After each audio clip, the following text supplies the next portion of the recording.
Hey, jazz mentalists, how are you? I hope you enjoyed your week off last week. This is the first time we've been live streaming in a couple of weeks. We missed last Saturday. Thanks for the break. I really appreciate it. My wife and I, Nancy, had a nice time getting away for a few days. And for those of you that have been sending well wishes for Nancy's health, thank you so much. She's been struggling the last few days. So every time you reach out and let me know you have her in your prayers, I really appreciate that. Anyway, it's Paul Tobey here from jazzmental.com. Thanks for joining me for another one of these Saturday live streams. Today, we're going to be taking a look at some reharmonization techniques. Now, this is something that we have discussed before, but not specifically in this order. And the reason why I think this is going to be helpful to many of you is because the tune itself is super simple. There's not a lot of changes. It doesn't modulate into different keys. It dips briefly into a couple of different 2/5s with the reharmonization. But essentially, when you're working with a simple tune like this, it's a good idea to figure out what we call some reharmonization techniques. Just a quick shout out to some of you who are already here and waiting, and what I call the early birds and the usual suspects, the regulars like Amoti from Top of the Triangle and Dawn from Niagara just around the corner, David from London, Lena from Connecticut, James from California, Jean-Pierre from France, bienvenue. And Dan from Phoenix and Rich from Alaska. Sorry, not Alaska. Hawaii. Opposite in terms of warm weather for sure. And Philip just joined us as well. And for those of you that are on the live stream, and I know because I can see the number of you, those of you that have not yet joined the chat, it's not necessary to do that, but if you could join and let us know you're here, that'd be great. First thing I am going to do is show you the sheet music that we're going to be working from today. Now, I decided for this particular session that I wasn't going to write out a complete arrangement. I did do some reharmonization here and there and wrote the chords out. You can see that in bars 9 and 10.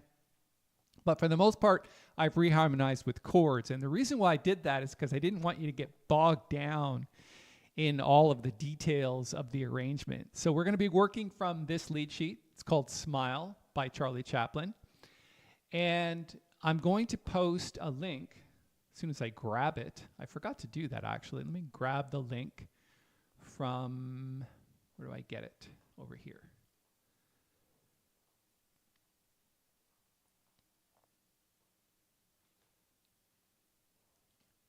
Posting that in the chat area now. And I'm going to pin it to the top of the chat. So if you can go and download that. One of the things that you're going to notice that's different this week is that as soon as you put your name and email address in, you're going to be bounced to the download page automatically. You don't have to wait for an email this week. The reason for that is we're having some challenges with verifying identities with the software.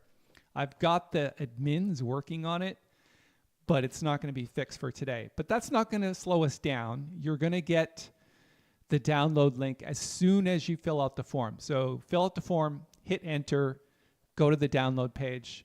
Actually, the PDF will just show in your browser, and then you can just download it from there. It's not necessary to have that for this session, but at least it's there. So the first thing I'm going to do then is tell you how to listen to this tune. So if you take a look at the reharmonization here, you can see there's quite a few chords. There's a chord for every other, basically, beat. And if you looked at the original one, this is the original lead sheet, you can see that there is far less chords. There's actually F major 7 for 5 entire bars until it hits the A flat diminished 7th chord on bar 6. So what I want you to listen for is, of course, all of the chord changes that are in there. And that's really the whole part of reharmonization. It's to add more chords, which adds more color and richness to your playing. And that's all I need you to listen for at this point. So let me take the sheet music off the screen at the moment. Well, actually, you know what I'm going to do? I think I will display the actual reharm so you can follow along with that. Now, as soon as you get down to the end of this page, all it does is repeat back to the top, and then there's a second time ending. So I'm not going to scroll the page while I play because it's too difficult to do that. It interrupts the playing. And so as soon as it gets down to the C to G flat in that last bar you can see on your screen, it's just going to go back to the top. And just a quick shout out to those that have joined us: Steve, Helga, Mark, Paul, Carlos, Dwight, and there's, just need a name, Ben, thank you. It's been a couple of weeks, so I'm trying to remember everybody's name. Okay, let's play the sheet music. I'm going to turn the microphone off just so that there's not a bleed of microphones, and then I'll be right back with some tutorial information. So let's have a good listen and have some fun while we do this.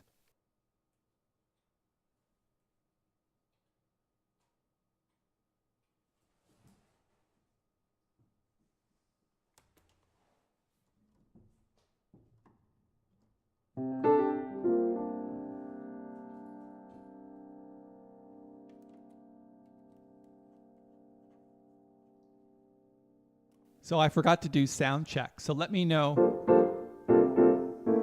if the piano sounds okay. I think the vocal mic sounds okay because I haven't had anybody give me any feedback yet. But if you could let me know you can hear the piano okay.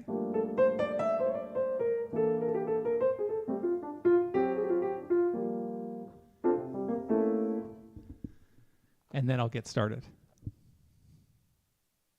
Okay, good. Thanks, Don. I appreciate that. Let me play.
I always love the comments when I play and people say things like you're in the zone.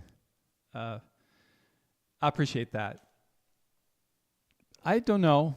I think sometimes it's good to take, like a week off. Sometimes, David, it just sort of makes you come back with a little bit more energy. And I actually love this tune because a lot of times when the tune is simple like this, you get to stretch a little bit, and it's nice to just sort of lay into it, add some extra chords here and there, and just sort of go with the flow. I don't know if you ever noticed in my playing, what I try to do, especially in 2/5 sections, for example, when it goes, if you look at bar 9, it goes from G minor, and then we do this thing here, which I'll talk about in a bit. Right, it does the 6 diminished scale thing, but if you actually look at the chords, it's just from G minor 7 to C7. And then there's a B flat. And so what I try to do is repeat a motif during that. So it doesn't really matter what it is. You could play this.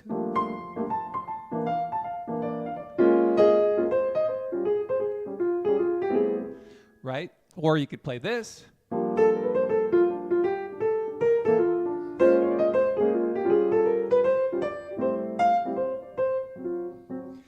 So those consecutive 2/5s, when they switch to different keys, you kind of have to make a bigger deal out of those things, because it does to the listener go, okay, I can see that you're sidestepping a little bit, you're switching into a different key, but you're also harmonically, rhythmically, and colorfully creating a motif that duplicates itself, which is always nice to the ears.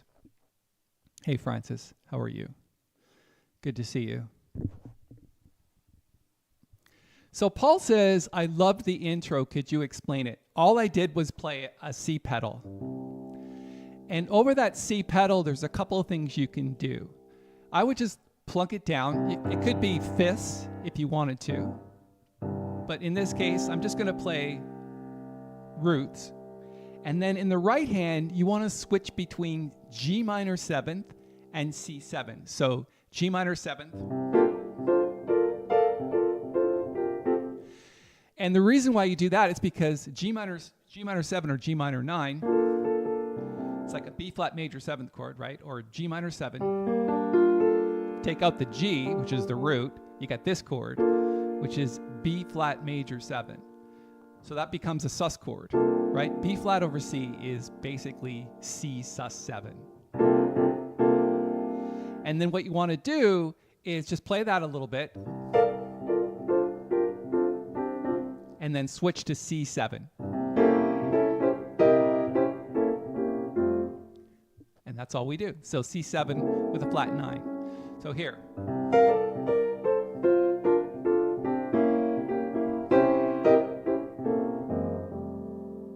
And then I just did a passing chord on G flat. So one more time.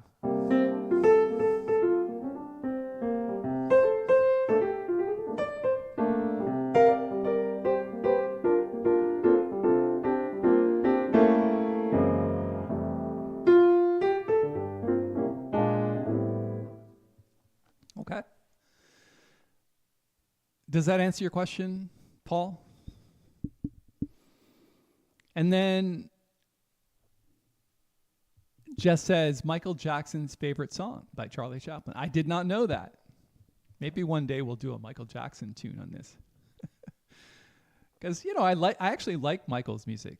It's quite rhythmic and very interesting. Okay, let's get started on the reharm. So what I want to do is just basically give you a couple of ideas. Now, this is just going to be an extension of the video that I put out yesterday, which is just 10 minutes on this. So we've got like an hour to go through some really important stuff. So the first thing we would do, if you take a look at this, this is the original sheet music. So it's just F major 7 for 5 bars.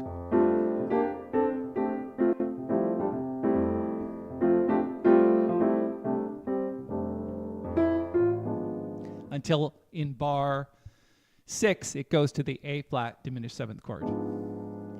So whenever we see things like that, the very first thought that ever comes into my head is, how do I use the cycle of fifths? For those of you that need more information about the cycle of fifths, just go down basically in fourths or come up in fifths. So it would be like F major 7 to B flat 7 to E flat 7 to A flat 7 to D,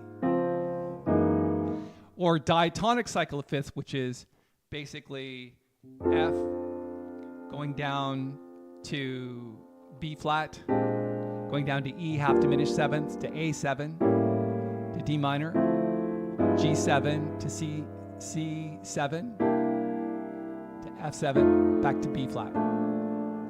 So just basically going down from F to B flat to E to A to D to G to C and down to F, okay? Now, in that cycle of fifths, you don't need to be all cycle of fifths, part of it needs to be. So you would basically start with 1 and then go to 6. And this is a lot like a turnaround at the end of the tune. 1 to 6, which is D7 to G minor 7 to C7, back to F. If you want to practice that, it's a good idea to just go around 1, 6, 2, 5.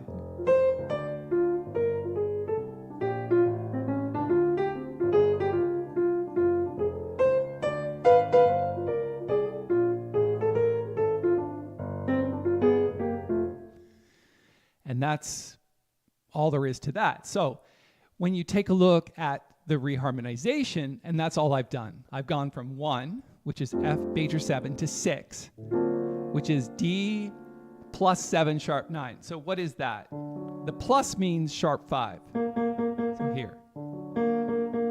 And then the sharp 9 is there.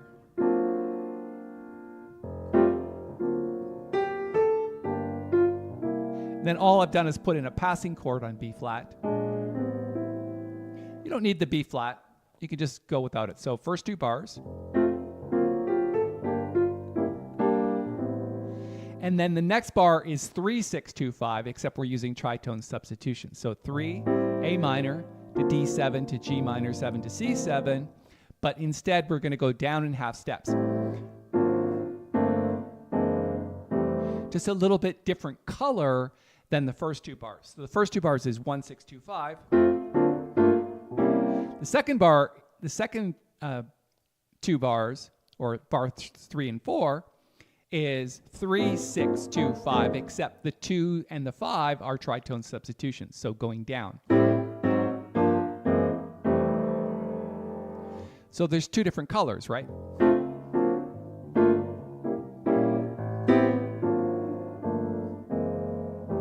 And the reason why they're very similar is because tritone substitutions are a tritone away, but their 3rd and 7th, which are the chord tones, are the same. So the chord tones for D7 are F sharp and F sharp and C, and the chord tones for A flat are the same, C and F sharp. So whether you play D7 or A flat 7, the only thing that's different between those 2 is the root. That's why they sound similar. 1, 6, 2, 5. 3, 6, 2, 5 using tritone substitutions. Very similar, but the bass note is different.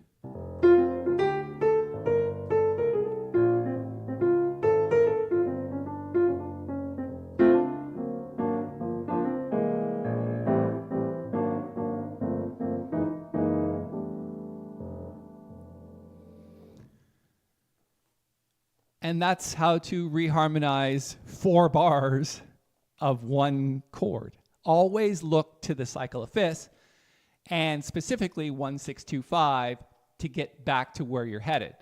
You have to keep in mind this destination chord. That is the beginning of the second phrase, which is the F major 7. How do we get there without too much trouble? And the answer is 1, 6, 2, 5, 1, 6, 2, 5. So here's the original.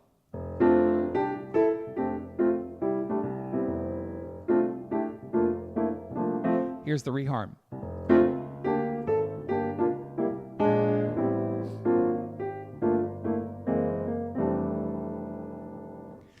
Let's see if there's any questions about that. So Stephen asks, in bars 4 and 5, the passing chord G7, can it be major? I think you mean G flat 7, correct? So he's looking here between bars 4 and 5 at this passing chord, which is not really a passing chord, it's just a tritone substitution of C7. And the question is, can it be major? The answer is, it can be anything you like. We're just suggesting that it be dominant 7th because it needs to resolve. This major 7 doesn't need to resolve, it just kind of floats. So it's a little more modal approach. So let's try it using major 7. So G flat major 7 in bar 4 instead of G flat 7. So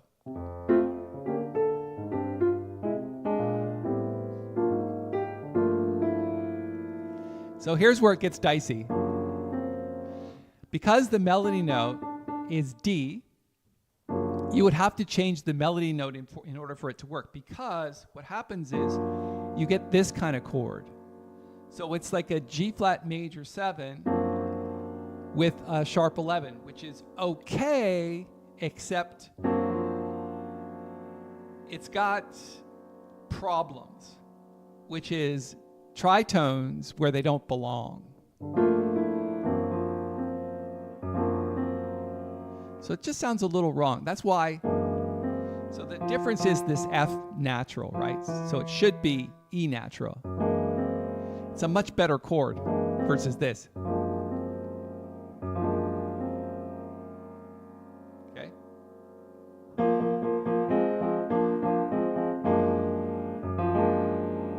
Just sounds wrong.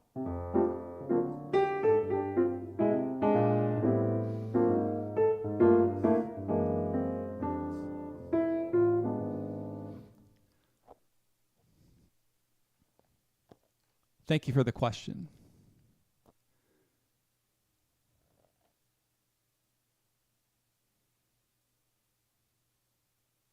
Oh, sorry. It changed his question. I apologize. Bar 4 is G7. I think you mean instead of G minor? Can it be G7? If that's the question, the answer is absolutely. You can change any minor chord into a dominant chord. So let's do that. Instead of G minor 7th, right here, we're going to turn that into a dominant 7th chord.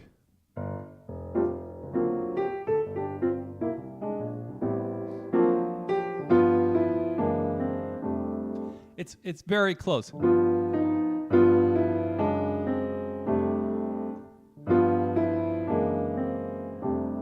It works, for sure. You can use dominant 7th chords pretty much anywhere except for destination chords, and you can even use it for destination chords like this F7 as long as you figure out a way to resolve it. You don't want to stay on dominant 7th forever. And that's the challenge with dominant 7th chords. They need to resolve. Right? There's just a lot of tension going on in those chords. Thanks for the question and for clarifying.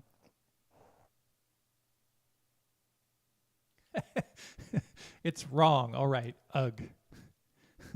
Nice comment. Can it be major 7? Yeah, it can be. Like I said, just be careful, because if you're soloing And the bass player and other instrumentalists, for example, if you're backing a saxophone player and the saxophone player is playing dominant sevenths and you're playing major seventh, there's going to be clashes in there because you're going to get flat nines or minor seconds, which can be very grating to the ear. So if you're playing this chord and the soloist is doing this, it doesn't work very well. So just be careful of that. You have to always consider other musicians. If you're playing solo piano, any chord can be swapped out for any chord stylistically and as a reharmonization technique. But again, if you're playing melody and you want that melody to stand out, if it clashes with the chord, then you can't really use it because it just sounds incorrect. All right, the next thing I wanted to do, because the next 4 bars are essentially the same, except it goes to A flat diminished.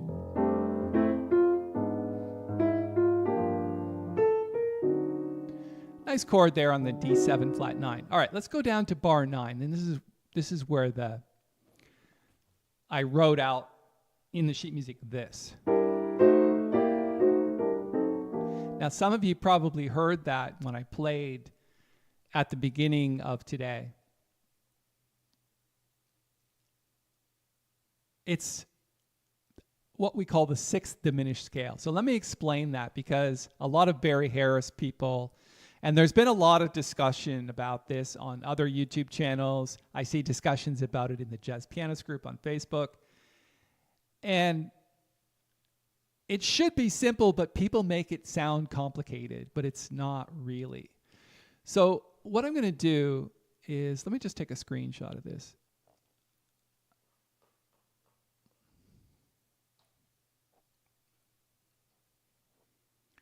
And hopefully we can see that on your screen. I think it's the right one. Let me just write here.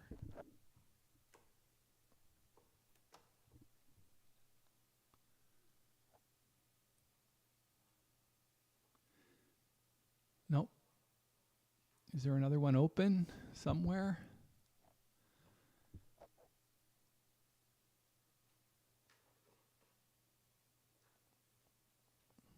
There we go. Got the right one. So what I want to do is just a couple of things just to make sure we understand. So when we're talking about 6th diminished scale, there's basically 3 types. There's major 6th diminished, which means a major 6th chord. So let's just talk about it in the key of C for a second. A major 6th is this chord with a 6th. And then there's the inversions of that, which are this, this, this, this, and this. So there's root position, first inversion, second inversion, third inversion, first root position. Okay? If you went up the C major scale, if you get to the second note, obviously this note has nothing to do with this chord. So it's not connected to it in any way. So you need to connect this chord with this chord, which is the first inversion. So how do we do that? And the answer is we take the 5th of the scale, which is G7, and we make it a flat 9. And you get this diminished 7th chord. And it has inversions too, like this. Okay? Now, then every other note of the scale is a diminished chord. The same diminished chord, just inversions of it. So C minor, C major 6th, D diminished 7th, C minor 6th, F diminished 7th, C minor 6th, A flat diminished 7th, C minor 6th, B diminished 7th, back to C major 6th, sorry. If I said minor 6th in there, it was just a slip of the tongue. So this is a major 6th diminished scale.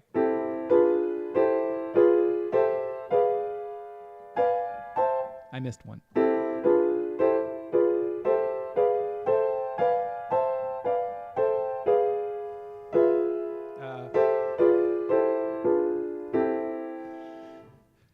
don't necessarily need to practice that and have it under your fingers. It becomes part of an arrangement. Now, a minor sixth diminished scale is a C minor sixth chord. So C minor with a sixth and its inversions. Every other chord is still a diminished seventh chord based on F, a G7 flat 9. So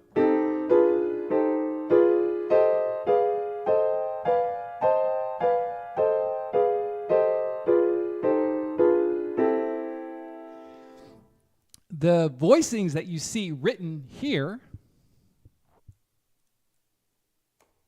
from here to here, takes this inversion of the G minor sixth chord. So G minor sixth, first inversion, second inversion.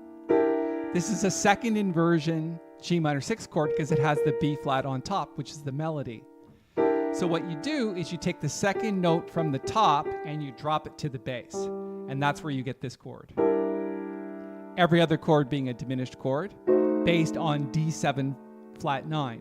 Why? Because we're in G minor. So the fifth of the chord is D, and the flat 9 makes this diminished chord.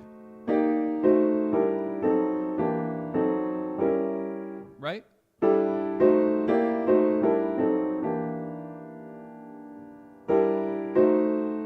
If you went up the scale, you could keep going up the scale, it would just be every other note is a diminished chord. Now, why do we use it here? Because that's a scale. If you look at the melody note, that's all from G minor. The third, fourth, fifth, fourth, third, second root.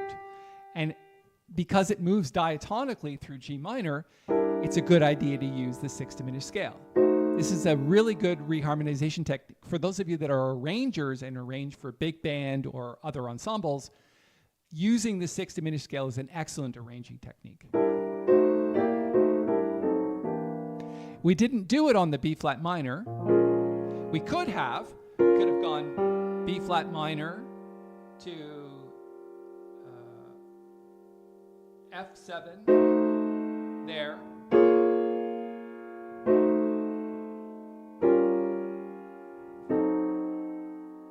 We could have used the sixth diminished scale, but we didn't. We decided to change it out for just chords to this E flat 7 sharp 11 chord.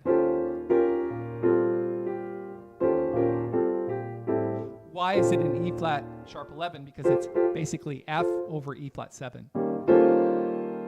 And it sounds like that. So when you put the two together, the drop two voicings using sixth diminished scale on minor's sixth diminished scale.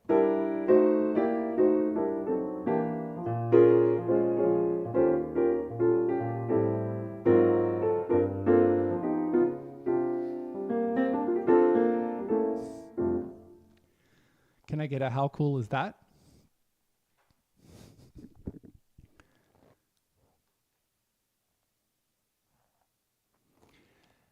Oh, that's good. I'm glad, Stephen, that I explained it perfectly. I think what happens with sixth diminished scales is that people think that it has to do with what we call bebop scales. So people think of it like, oh, we need to make it diminished, so there's this note, which is a passing note, which is a bebop scale, but that's not what sixth diminished means. It means that every other chord from a reharmonization technique is a diminished chord. And so there's a lot of discussion about this, and Barry Harris online, you'll find tons of videos that talk about sixth diminished scales, but according to Stephen, we've explained it perfectly, which is always good. All right. You're very welcome, David. And lots of very cools from the people that I asked to respond. Let's keep going. We're almost there. So there's a couple other things that we did. If you take a look at this next section here, from here all the way through to here, so bars 13, 14, 15, and 16. This is obviously bar 13 through bar 16. All we've done here is use 3, 6, 2, 5 progressions. except what we're doing is we're using tritone subs. So A minor 7 to typically D7, G minor 7 to C7, which we do over here, except we're going to use this chord as a passing chord. So A minor 7 to the tritone sub of D7, which is A flat 7 flat 9. Because it's got the A in the melody, it becomes a flat 9. G minor, passing chord, which is a tritone sub of G7, D flat 7 sharp 11. Why? It's got the sharp 11 in the melody, which is G natural to C. And that's a nice progression. So it's 3, flat 3, 2, flat 5.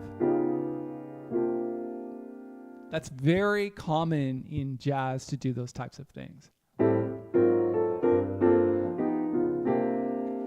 C7 sus, and then go to C7 flat 9, which is what we did in the introduction. Remember we did this? C7 sus to C7 flat 9. And that's all we've done here. So I borrowed that section, those last 2 bars, to bring to the beginning to use as an intro. One more time from bar 13.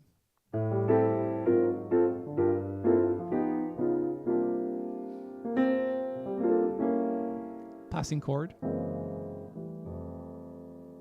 G flat. Okay? Let's play it from bar 9.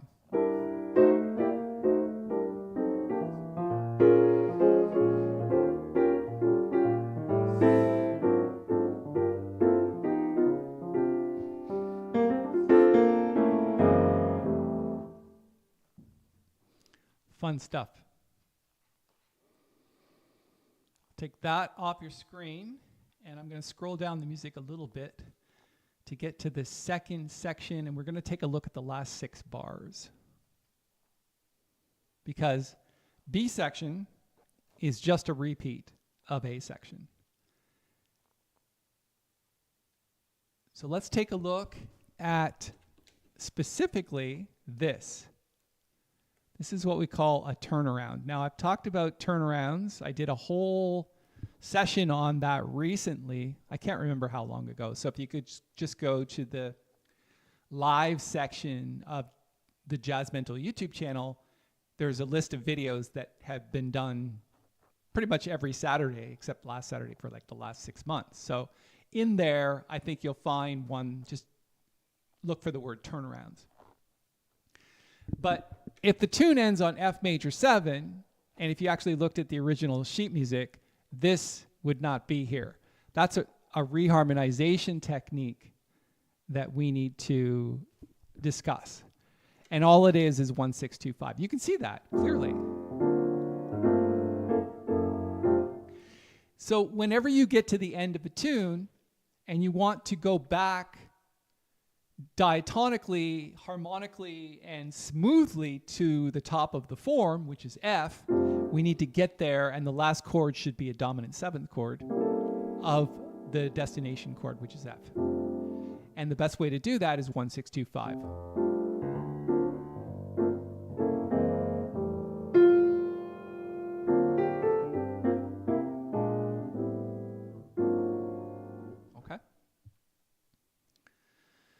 Those are the 3 basic simple reharmonizations for a tune. First one is whenever you've got a chord that lasts for several bars, in this case F major 7, lasting for 5 bars, try to use 1-6-2-5 progressions.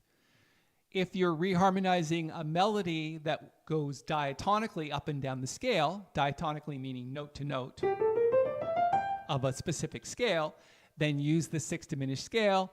And then finally, if you want to get back to the top of the tune and you want to make it harmonically and smoothly to that destination chord, which is typically 1, not always, but it could, in this case it is, use a 1-6-2-5 progression.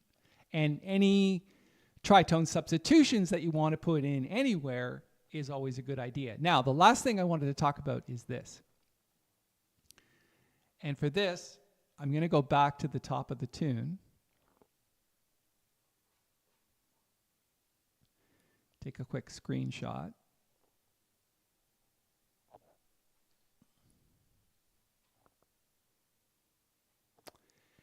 And the idea behind this last one, and this is going to blow some of your minds, prepare a mind to be blown.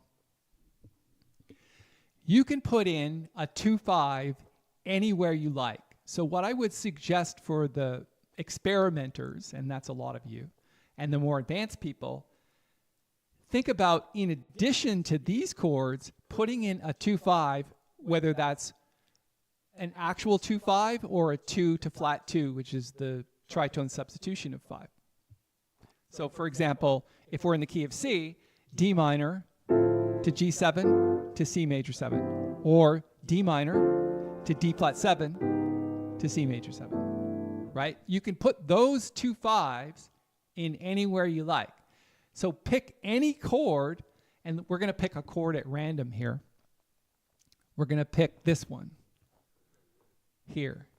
When we get there, we're going to throw in a 2/5. So what we're going to do is we're going to play an A minor 7th chord and either A flat 7 or D7. And we're going to do that stylistically based on the melody notes. So let's go from the top of the tune.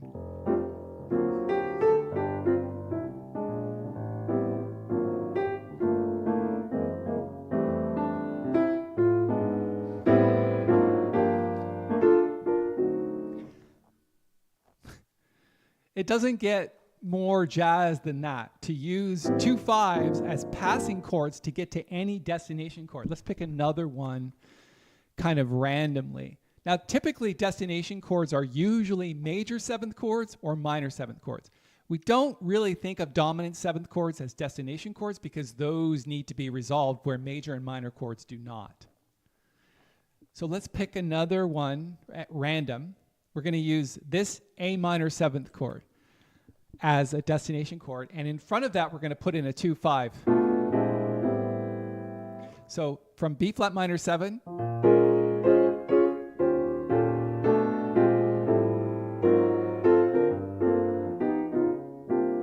so all I did was I used a minor 2/5. So B half diminished 7th to E7 flat 9 or B flat 7, which is the tritone sub of E7.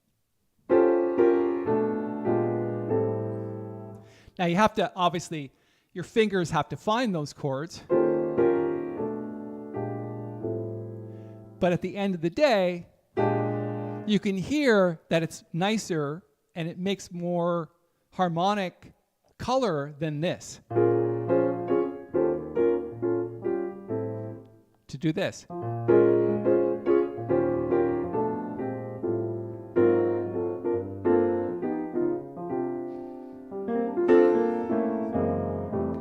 So that's your mission, should you choose to accept it as an experimenter. Find passing chords, 2/5 progressions to put in front of major 7th or minor 7th chords wherever you want to do it. And that's what creates good reharmonization. I prefer, if the chords are passing quickly, to use the tritone substitutions versus, so from B flat half diminished 7th to B flat 7 to A minor 7.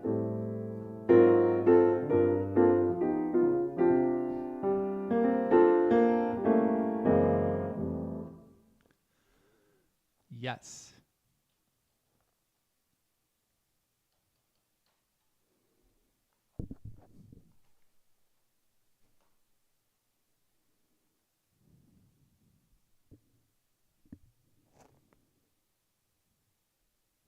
So bar 9, Paul, is based on the G minor 6th diminished scale, not the G minor 6th scale, the G minor 6th diminished scale. If it was the G minor 6th scale, you would just go up the scale like this.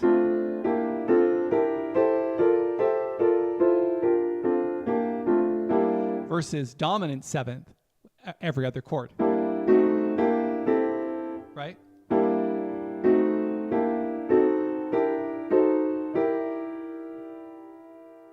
Right? Okay. So be specific, because if you just say G minor 6 scale, it's not exactly what we're using there. We're using the G minor 6 diminished scale. Thank you for the question. Yes, flat 9 and 13th on the dominant. BH played that all the time.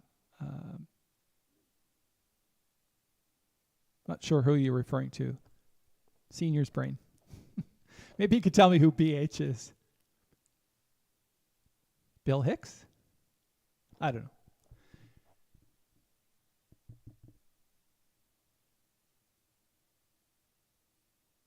So Alan asks, I wonder if you could comment on something I've stumbled into.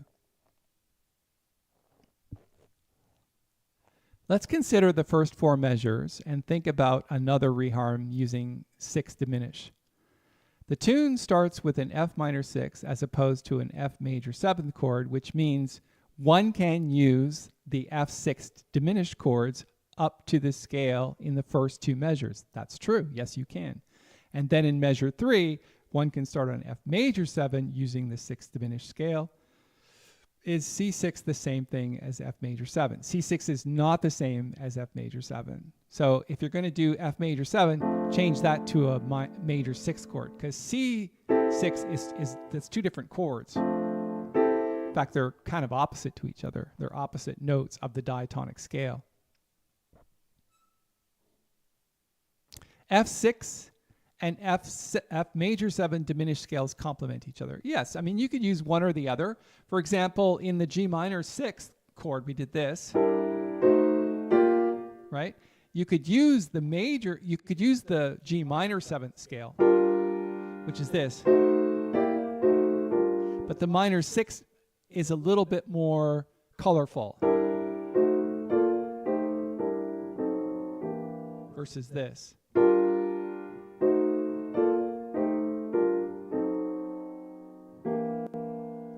Because this is versus this. This versus this, right? So just a little bit of color difference. Let's take a look at those first 4 bars. And yes, let's see if we can use the 6 diminished scale. So this would be F major 7, change it to an F6 chord, and then do a drop 2 voicing. And then every other chord is a C7 flat 9 chord.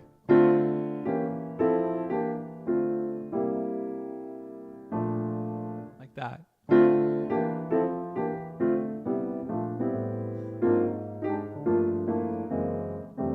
So it does work in that case because this is an F major 7 scale.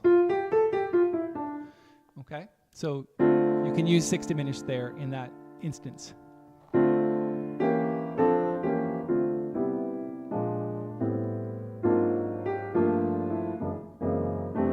It's good, Alan, that you're thinking outside the box. Any opportunity you have for reharm is always good. So when you do see diatonic scales in the melody, it's a good place to use 6 diminished scales. Thank you. Yeah, Don, you meant Barry Harris. I don't know where my brain was. Yes, Barry Harris did that. Absolutely. I got a so cool from Alan. That's nice. Okay, let's play a little bit more. This time, what we're going to do is maybe pick up the tempo a little bit and play a different version of the tune. So let me just quickly erase all the ink on this. And if you take a look at the last 4 bars here, you don't need the bass clef because there's nothing written there anyway. So let's just play this tune a little bit more up tempo. This time what I want you to listen for is rhythmic ideas. Now, we've been focused really on harmonic ideas up until this point, but once you start speeding things up and getting more swing, it's not that it necessarily lends to more rhythmic ideas, but it's a good idea to play things a little more up-tempo so that you can incorporate different rhythmic ideas. Not necessarily better or more complicated, just different. And that's what you would do. I like to play tunes at 2 different speeds. Learn them at this speed.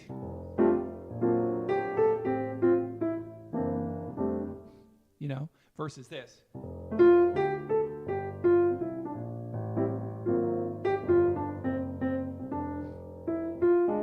And that's the speed we're going to play this at.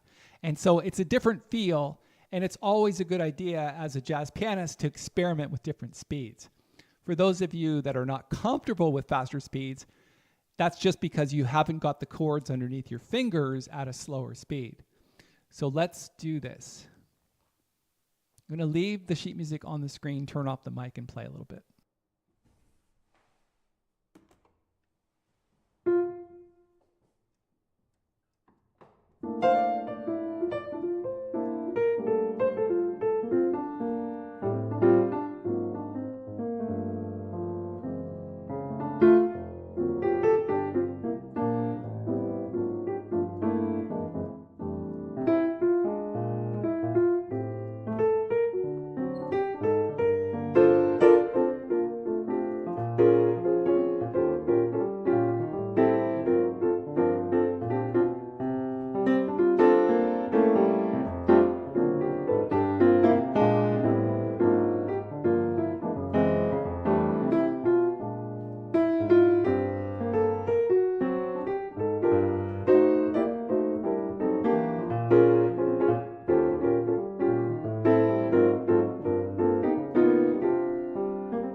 So clearly, it's not the easiest thing to do to pick up to that kind of speed. And even for me, who's not really been playing at all for the last couple of weeks because just been doing other things and looking after Nancy, I haven't been practicing much. So the fingers are a little slow, and you can definitely feel the burn in your arms as you do stuff like this. Always a good idea to warm up before you do these types of things and cool down after playing like that, because it's definitely physically challenging to play at that speed. And things, when your hands don't work correctly, the rhythm kind of gets out of sync a little bit. So a lot of times you'll miss notes.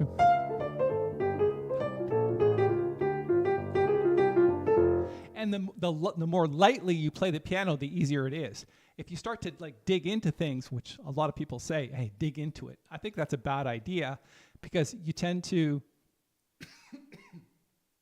excuse me, you tend to tighten up too much when you do that. So it's a good idea to just play lightly.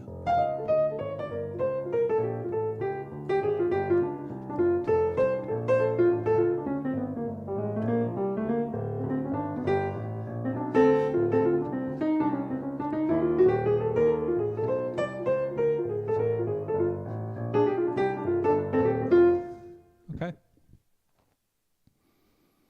Having not practiced much, muscle memory kicks in. Yes, it does. But the muscles don't always work correctly.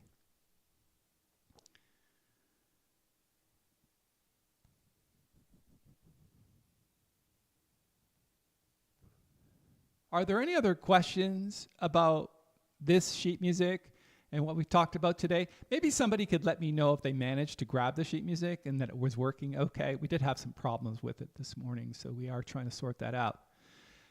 One of the things that I did do was make the landing page the actual sheet music, so hopefully you were able to grab it from there. Just let me know if you could. That would be nice. Yeah, I think it's a good idea. I'm not sure, Gnosis, what your name is. You're new to this group, I think. If you can work on the hands separately, yeah. I mean, obviously, if you're going to walk a bass line.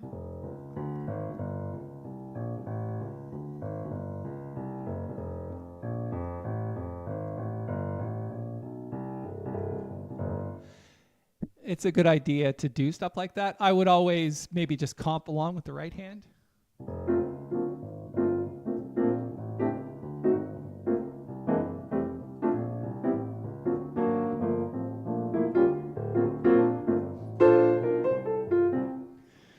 Karen says, I've learned so much from you. You're very welcome. It's nice to have, by the way, those of you that are in the advanced group, like Karen and Amoti and others, Dawn. It's nice to have you come to these sessions too, because I always touch on different things, and it's nice to kind of be a very well-rounded musician and hear it from all different perspectives. These sessions tend to be a little more sort of beginner intermediate in nature. And for those of you, again, that are in the advanced group, thanks for being here. Jerry says I didn't get it, but don't worry about it for now. So here's what I'm going to ask you to do, Jerry, is go back to the download page now. It's at the top of the chat, and fill out the form. And it'll immediately bounce to the actual sheet music. It'll open in your browser.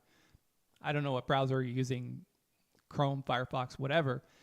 The thank you page is no longer a thank. Usually it says, hey, we just sent you an email, go download it. You don't have to wait for the email. It'll just download automatically. And so go check that out, and hopefully you can grab it that way. If you're still having trouble with it, you can always email me. Just use Paul Tobey at jazzmental.com, and you'll get a hold of me.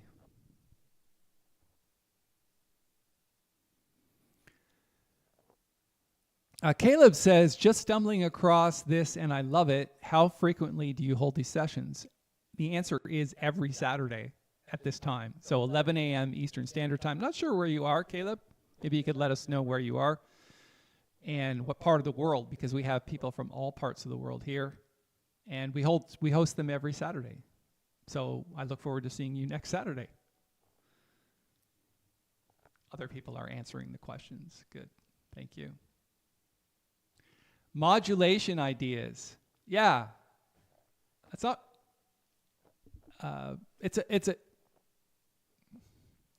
we did a little bit of that before when we talked about like doing a 2/5 of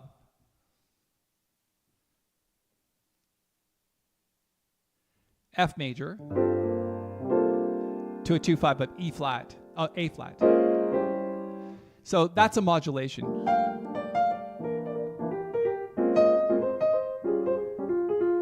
So moving from one key to another permanently or temporarily is a modulation. If you wanted to modulate the entire tune, and instead of playing it in F, you wanted to play it in G, right? The way to do that is when you get to the end of the tune, stick on your F7 sus or your C7 sus chord. So it would be something like this. Let me grab the end of the tune for myself. So it goes like this.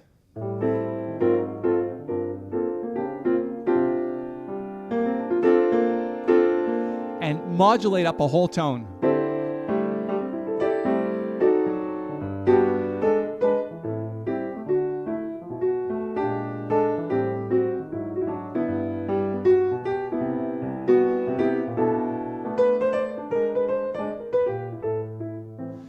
So again, all we're doing is when we get to the end of the tune,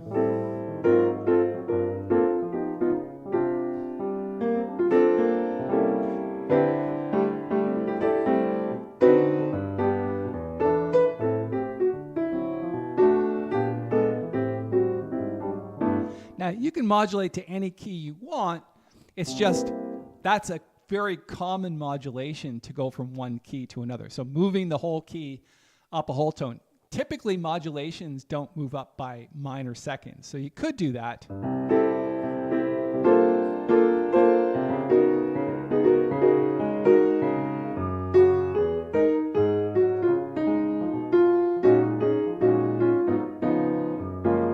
little harder for me to remember things and do it in G flat, but the typical modulation is a whole tone versus a semitone.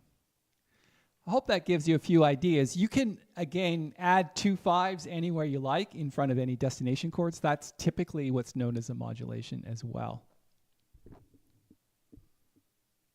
So people are saying that they did receive the download. So Gerald, that's for you. Just, again, do like I said, go back to the download page and you should get it right away. Rich says, nice. Yeah, I hope that answers your question. Looks like it did.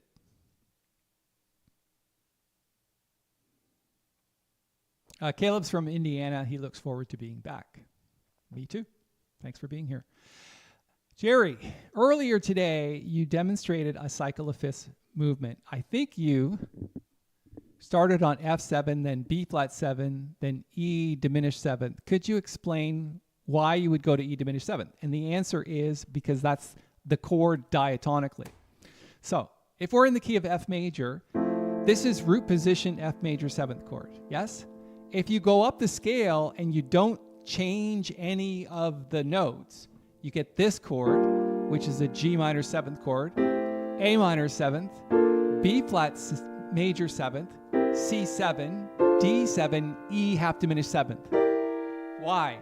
Because that's part of the scale. The B flat is part of an F scale. And E natural, G, and D. So the reason why you use half diminished 7th chord is because it's part of the diatonic scale for the key of F. So if we're doing cycle of fifths in F, we would go from F down to B flat major 7, to E half diminished 7th, to A7, to D minor 7, to G7,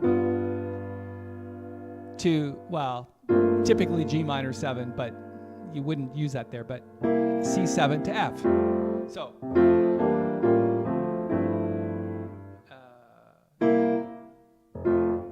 So all we're doing is this. Right? We're going from F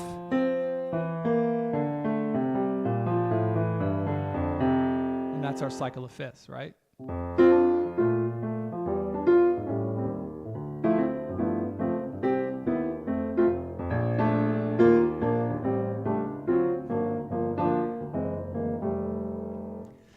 So, one more time.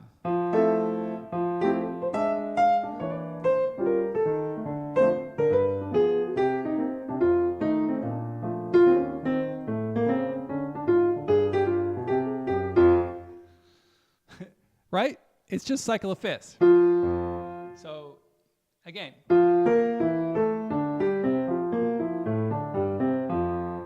And that's it.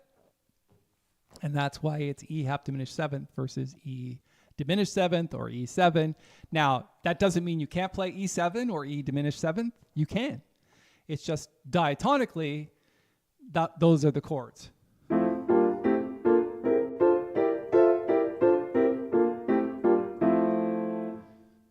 And that's how that goes. Francis says, outstanding. Thanks. Emoti, hey folks, it's been real. Had to head out, but please note, I really appreciate you all. Thank you, Paul. Prayers for strength and comfort for Nancy. She really needs it the last couple of days for sure. She's down and out for the count. And I appreciate your well wishes and prayers on that.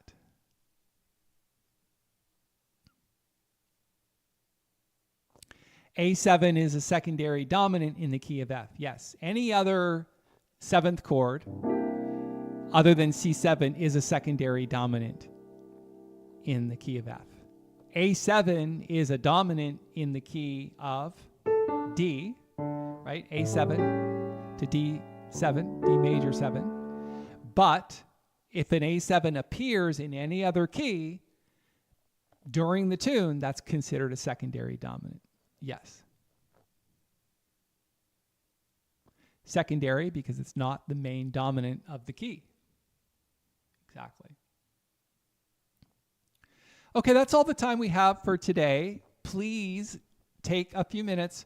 If you haven't already got it, it's pinned to the top of the chat. Go download the free sheet music, which is the sheet music that we've been working from today. There's a lot of cool advanced chords written for this thing. It's nice to be able to figure those chords out on your own, along with obviously the suggestion like a D flat +7 sharp 9. If you want the actual voicings that I did, it's a good idea to go and review this video. As soon as we're done, the video will be posted. It's always there at the same link that I sent you an email about, but you can always bookmark it. It's going to be there. And just review the thing again, slow it down, grab some of the voicings that I've been using. It's always a good idea to slow things down and analyze them as we're going along. I've had a lot of fun today. Thanks for joining me. My name is Paul Tobey. If this is your first time here at the Jazz Mental channel, thanks for joining. Consider clicking the subscribe button. And when the video is done, if you could write a comment below, that would be awesome. Comments in the chat do not help us with optimization, but comments below the video do. So thanks in advance for doing that. I appreciate you all. None of this would be possible without you. Thanks for hanging out with me one more Saturday, and we will see you again next Saturday, same time, same place, 11 a.m. Eastern Standard Time. Take care.